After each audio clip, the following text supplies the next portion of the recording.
Assalamualaikum warahmatullahi wabarakatuh. Saya Alif Mendivana dengan NIM 23010044067 dari kelas 2023C Pendidikan Luar Biasa. Saya akan menjawab pertanyaan dari UTS tersebut. Jelaskan makna Pancasila sebagai pandangan hidup bangsa Indonesia dan beri contoh implementasinya. Jawabannya yaitu Pancasila merupakan dasar negara dan pandangan hidup bangsa Indonesia yang terdiri dari 5 prinsip atau sila. Pengertian Pancasila sebagai pandangan hidup bangsa di Indonesia mencakup konsep-konsep yang mengatur kehidupan berbangsa dan bernegara, serta menjadi landasan bagi pembangunan dan kemajuan Indonesia. Berikut adalah penjelasan singkat tentang masing-masing sila Pancasila dan contoh implementasinya. Yang pertama, ketuhanan yang Maha Esa. Sila pertama ini mengandung makna bahwa bangsa Indonesia percaya dan taat kepada Tuhan yang Maha Esa. Kepercayaan kepada Tuhan yang Maha Esa menjadi landasan moral dan spiritual dalam kehidupan bermasyarakat.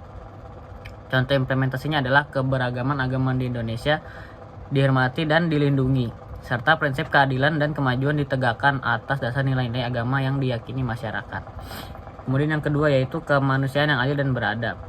Sila kedua ini menekankan pentingnya menjunjung tinggi martabat manusia, memperlakukan semua orang dengan adil tanpa memandang suku, agama, ras, dan gender. Implementasinya dapat dilihat dalam upaya pemerintah untuk memberantas diskriminasi, menjamin hak asasi manusia, serta memberikan perlindungan kepada masyarakat yang rentan. Yang ketiga ada persatuan Indonesia. Sila ketiga ini menekankan pentingnya menjaga persatuan dan kesatuan bangsa Indonesia. Implementasinya adalah melalui berbagai kegiatan yang memperkuat persatuan seperti perayaan Hari Kemerdekaan, upacara bendera, dan kampanye nasionalisme.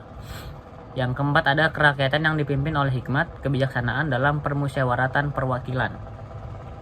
Sila keempat ini menekankan pentingnya prinsip demokrasi dan partisipasi dalam pengambilan keputusan.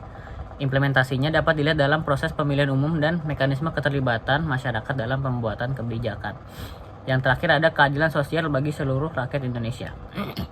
Sila kelima ini menekankan pentingnya memastikan bahwa semua warga negara Indonesia memperoleh hak-haknya secara adil dan merata.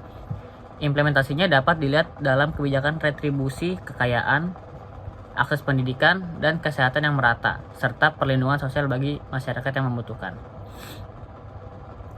Contoh implementasi tersebut hanya sebagian kecil dari upaya-upaya yang dilakukan untuk mewujudkan nilai-nilai Pancasila sebagai pandangan hidup bangsa Indonesia. Melalui implementasi Pancasila, diharapkan dapat tercipta masyarakat yang adil, sejahtera, dan berkeadilan bagi seluruh rakyat Indonesia. Kemudian pertanyaan yang kedua yaitu sejarah mencatat bahwa Belanda menguasai Indonesia kurang lebih 3,5 abad. Sebenarnya sudah banyak perjuangan yang dilakukan bangsa Indonesia untuk mengusir penjajah dari bumi Nusantara. Namun perjuangan tersebut tidak berhasil.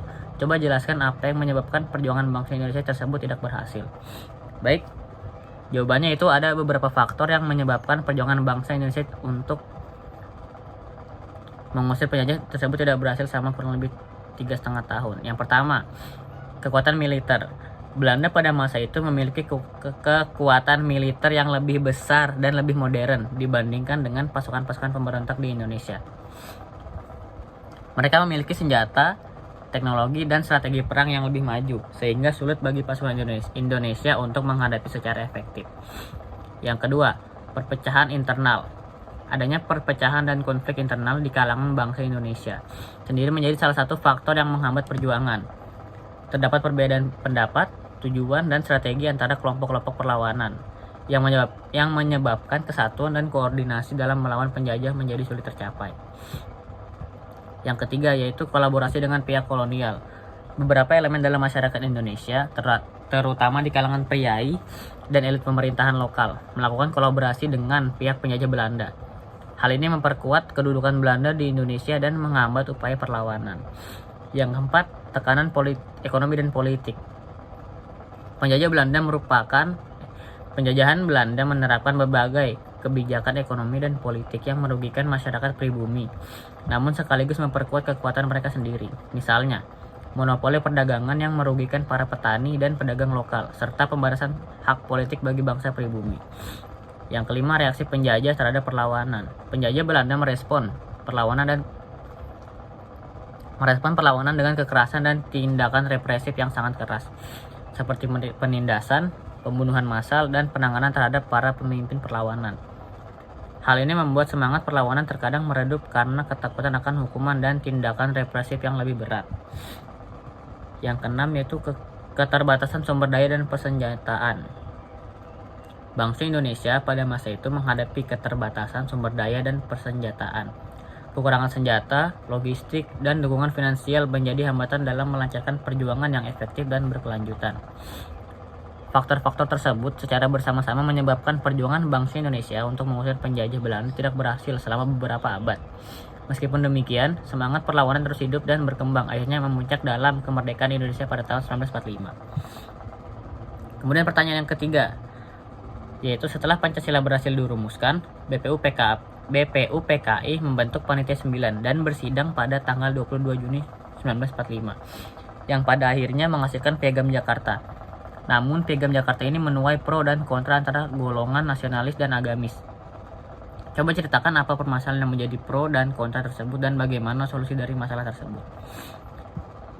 Jawabannya yaitu isi Piagam Jakarta. Salah satu permasalahan utama terkait dengan isi Piagam Jakarta itu sendiri. Golongan nasionalis cenderung mendukung isi piagam yang bersifat sekuler, sedangkan golongan agamis memperjuangkan pengakuan agama sebagai bagian integral dari negara. Solusinya yaitu pentingnya dialog dan negosiasi antara kedua belah pihak untuk mencapai kesepakatan yang memadai. Mungkin diperlukan kompromi di antara kedua belah pihak untuk memasukkan aspek-aspek yang mewakili kepentingan semua pihak yang terlibat dalam pembentukan negara. Yang kedua, pengakuan agama. Golongan agamis menekankan perlunya pengakuan agama dalam struktur negara, sementara golongan nasionalis cenderung mendukung prinsip sekulerisme. Solusinya yaitu mungkin ada kesepakatan untuk menjaga keseimbangan antara prinsip-prinsip sekulerisme dan pengakuan agama dalam negara. Pengakuan terhadap nilai-nilai agama dapat diintegrasikan ke dalam Piagam Jakarta tanpa mengesampingkan prinsip demokrasi dan hak asasi manusia. Yang ketiga, peran agama dalam negara. Perbedaan pandangan mengenai peran agama dalam pemerintahan dan pembentukan kebijakan negara menjadi sumber perselisihan. Golongan agamis mungkin ingin agama memiliki peran yang lebih dominan dalam kehidupan negara. Sementara golongan nasionalis mungkin lebih mendukung prinsip pemisahan agama dari urusan negara. Solusinya, pentingnya mencapai keseimbangan yang tepat antara keterlibatan agama dalam kehidupan negara dan prinsip-prinsip demokrasi seluler. Mungkin diperlukan kesepakatan untuk memastikan bahwa agama memiliki peran yang diakui dalam masyarakat dan pemerintahan, tetapi juga dijaga pemisahan antara urusan agama dan negara. Yang keempat, kedudukan ulama. Golongan agamis khususnya ulama mungkin merasa bahwa kedudukan dan kepentingan mereka akan terancam jika negara Indonesia bersifat sekuler.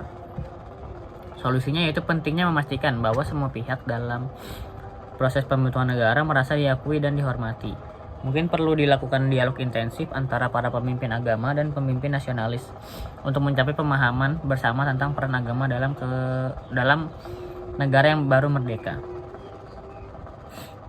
Baik, selanjutnya nomor 4 yaitu jelaskan secara singkat proses terbentuknya nilai, norma, dan moral dalam masyarakat. Jawabannya itu yang pertama ada sosialisasi. Individu belajar nilai, norma, dan moral melalui proses sosialisasi, yaitu pembelajaran tentang cara-cara bertingkah laku yang sesuai dengan tuntutan masyarakat tempat individu tersebut tinggal. Proses sosialisasi ini dimulai sejak individu lahir dan berlangsung sepanjang hidupnya melalui interaksi dengan keluarga, sekolah, dan teman sebaya. Yang kedua ada internalisasi. Nilai, norma, dan moral yang dipelajari dalam proses sosialisasi kemudian diinternalisasi menjadi bagian dari diri individu. Ini berarti individu memahami, menerima, dan mengadopsi nilai-nilai tersebut sehingga menjadi bagian dari cara berpikir, merasa, dan bertindak mereka. Yang ketiga ada reproduksi sosial. Nilai, norma, dan moral yang diinternalisasi oleh individu kemudian dipertahankan, diperkuat, dan direproduksi melalui interaksi sosial dalam masyarakat. Melalui proses ini, nilai-nilai norma dan moral diwariskan dari satu generasi ke generasi berikutnya dan dijaga agar tetap relevan dengan kebutuhan dan perkembangan masyarakat. Yang keempat ada konflik dan perubahan. Prosesnya terbentuk nilai, norma, dan moral tidak selalu stabil dan harmonis. Terkadang terjadi konflik antara nilai-nilai yang berbeda, baik di tingkat individu maupun di tingkat masyarakat. Konflik ini dapat memicu perubahan nilai, norma, dan moral dalam masyarakat, terutama dalam menghadapi perubahan sosial, ekonomi, dan politik yang terus berkembang. Dengan demikian, proses terbentuknya nilai, norma, dan moral dalam masyarakat merupakan hasil dari interaksi kompleks antara individu dan lingkungannya, serta dipengaruhi oleh dinamika sosial, budaya, dan sejarah dari masyarakat tersebut.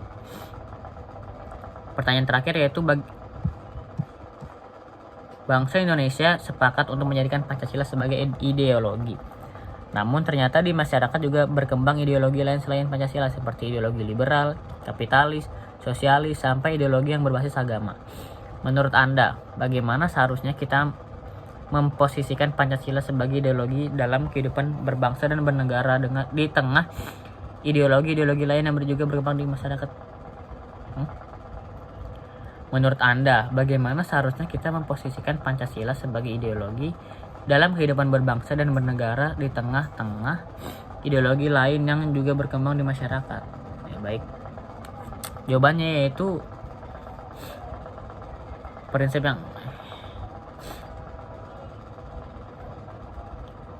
Jawabannya itu penting untuk menegaskan bahwa Pancasila adalah ideologi yang menjadi dasar negara Indonesia. Ini berarti bahwa semua kebijakan dan tindakan pemerintah haruslah selaras dengan nilai-nilai Pancasila. Yang kedua, menghormati pluralitas ideologi. Meskipun Pancasila menjadi ideologi negara, penting untuk menghormati pluralitas ideologi yang ada pada masyarakat. Ini termasuk ideologi liberal, kapitalis, sosialis, dan berbasis agama. Semua ideologi tersebut memiliki peran dan kontribusi mereka sendiri dalam pembangunan masyarakat. Yang ketiga, ada keseimbangan dan harmoni. Tantangan utama adalah menciptakan keseimbangan dan harmoni antara Pancasila dan ideologi-ideologi lain. Hal ini dapat dicapai dengan mempromosikan dialog antar berbagai pihak, membangun kesepahaman bersama, dan mencari titik temu dalam kepentingan bersama. Yang keempat, ada pendidikan dan penyuluhan. Pendidikan dan penyuluhan mengenai nilai-nilai Pancasila menjadi kunci dalam memperkuat posisinya sebagai ideologi negara. Masyarakat perlu diberikan pemahaman yang mendalam tentang makna dan relevansi Pancasila dalam kehidupan bermasyarakat dan bernegara. Yang kelima, penegasan hukum. Penting untuk menegakkan hukum dan aturan yang melindungi nilai-nilai Pancasila dari ideologi-ideologi yang bertentangan. Ini termasuk pengawasan terhadap propaganda atau aksi yang merusak persatuan dan kesatuan berdasarkan nilai-nilai Pancasila. Yang keenam atau yang terakhir yaitu kolaborasi dan konsensus. Membangun kolaborasi dan mencapai konsensus antara pemerintah, masyarakat, dan berbagai kelompok pemikir menjadi penting dalam memperkuat posisi Pancasila sebagai ideologi negara. Dengan demikian, perbedaan pendapat dan ideologi dapat diatasi melalui dialog dan kesepakatan bersama. Dengan pendekatan yang inklusif dan bijaksana, Pancasila dapat terus menjadi landasan kuat bagi kehidupan bangsa dan bernegara di Indonesia. Sementara tetap menghormati dan mengakomodasi keberagaman ideologi yang ada dalam masyarakat. Baik, terima kasih. Wassalamualaikum warahmatullahi wabarakatuh.